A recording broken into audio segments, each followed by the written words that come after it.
Indeed, it is. Hello, this is House Reviews here, ready for the 10th review for this Christmas month. And it is Blinky Bill's White Christmas. Now, I've talked about Blinky Bill in the past, specifically the first movie, Blinky Bill the Mischievous Koala. And this is technically part of that sort of continuity of Blinky Bill, the Yoram Gross side, that is. In fact, it was the last thing ever released as part of the Yoram Gross style of Blinky Bill. This was actually directed by Yoram's son Guy Gross, who who was also the composer for the Blinky Bill stuff. So, yeah, good way to end it off by letting your son finish off your sort of style of this iconic character. So, I never knew about this until recently, well actually until last year, until this year actually. So, I'm interested in giving this a go. And what do I think of it? Well, like everything in the Yoram Gross Blinky Bill stuff, it's actually pretty good. So, what's the story?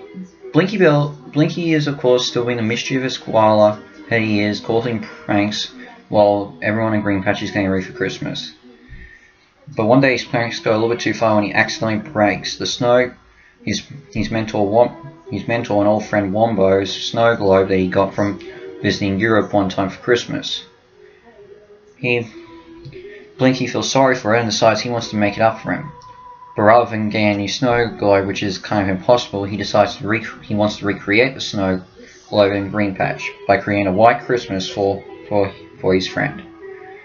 Unfortunately, they're kind of being in Australia, they don't get snow, so they decide and they don't have pine trees. So what they do is this: Blinky and Flap go to find a pine tree in a place in the Walmai Valley, which is the only place nearby that has them. And Nutsy and Splodge work on trying to create some artificial snow. So, will Blinky have enough time to create the Christmas for his old friend? Well, I'm sure you can guess where it's probably going to end up. So, I'm not sure if I can count the story great, but it's actually really enjoyable anyway. It's still really good. Anyway, it's fine. So yeah, I don't mind. So yeah, the story's fine, but it's not really what I'm interested in. To be honest, with Blinky Bill, with the exception of the movie, what I really care about is making sure the characters still stay the same.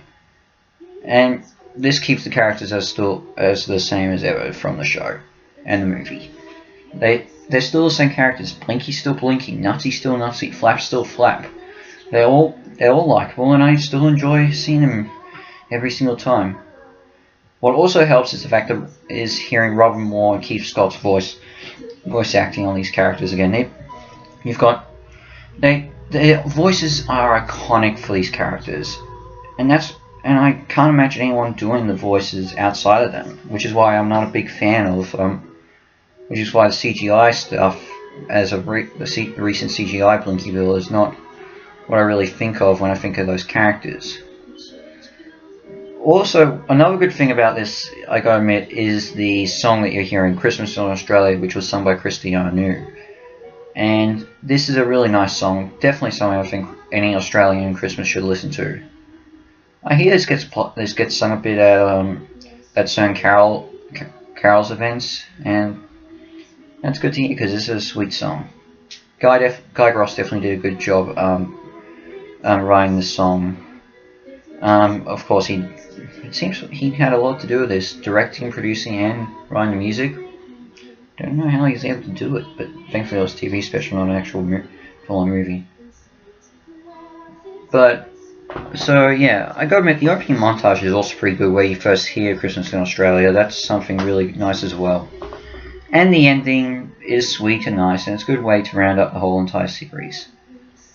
And the animation is actually really good. In fact, this sort of has the same quality as the third season, but which was a bit of a downgrade. But it seems like they stepped up big time with this, and by integrating some CGI as well. And I will admit, some parts of the CGI, especially in the opening where they show some bells, I don't know, they did not look good. But for the most part, the animation is still great, and the characters still look the same. So yeah, I got no problems with that. But do I have any problems? Well, yeah, there are. First off, I do want to address one minor thing: is that I don't. While this rendition of Blinky Bill is mostly themed after the '90s, they don't overly. It doesn't overly detract. It doesn't age that much. The writing, that is, it still feels natural. Just they sort of changed a bit of his look, and that's honestly I don't mind. So there aren't that many jokes that seem dated. But I will admit, especially in the first two seasons, you didn't notice it, but in the first season they sprinkled a bit of toilet humor in, and there is a toilet joke in this. I don't know, that really didn't work for me. I don't associate toilet humor with Blinky Bill, so that's a bit of a minor complaint. But there are three main ones I will address. Before I get the song again. So first up, my first problem is well, the bad guys in this that Blinky and Flap run into when trying to get the pine tree, they're very similar to the Circus Brothers in the third season. And while I like the Circus Brothers, these guys are not really that. There's nothing special about it. They're basically the Circus Brothers, just instead of getting circus animals, they're trying to take down trees to sell them for profit. Yeah, and they still want to capture Blinky and Flap anyway. The only difference is Nutsy's not there with them. But I'll talk more about the Circus Brothers when I eventually get to the TV series. Also, well, she does appear in the opening and ending. Marcia Mouse does not get any lines at all. And I see that, and that seems very strange. She could have been helping Nutsy and Splodge with creating the artificial snow. You could have given her a few lines. I'm sure Robin Moore would have been happy to do it. Seems strange. And also certain other characters, because this is released after season 3 and all the other seasons, so I'm still wondering where, say, characters like Shifty the Dingo, Shifty's whole family, and Nutsy's dad, Blinky's stepfather, are missing altogether, and I'm wondering, where are they? I mean, I wouldn't even mind if Jacko the Kookaburra appeared in it. So yeah, it seems strange why those characters aren't anywhere in this. So yeah, those are some problems. Jeez, that last problem is very similar to one of my problems. Many of my problems, those few problems are similar to some of the ones I found in How to Train Your Dragon Homecoming.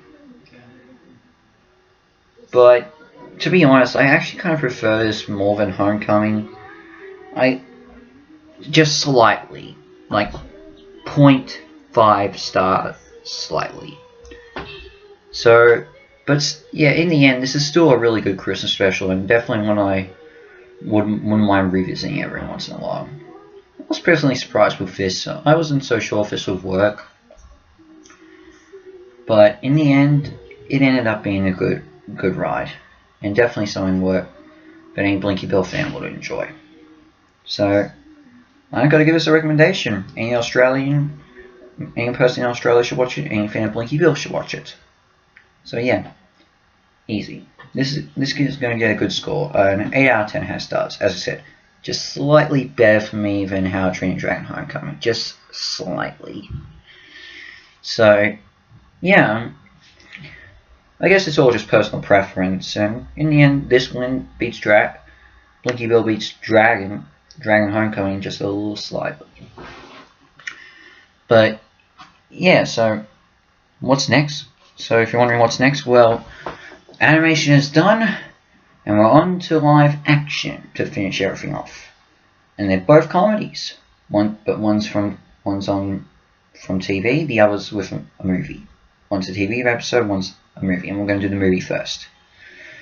But before that, actually, there's something else I got to do. I got to review Star Wars: The Rise of Skywalker. Give you my opinions on that, since I saw it yesterday on my birthday. So yeah, I got to do that. Got to do Star Wars first, then you'll see me with my final 2 Christmas reviews. And then, honestly, after that, I'm probably going to take a bit of a break and then come back for the new year. So, yeah, that's that. But in the meantime, I think it's now time I finish off. And I might as well finish off with the song going in the background again. So, yeah, we've got I'll see you for Star Wars, then my final 2 Christmas reviews, then I'll be ready for the new year then I'll release something in the new year. Well, House Reviews is out, and I'll see you, and I'll see you with in a galaxy far, far away next time. Ciao.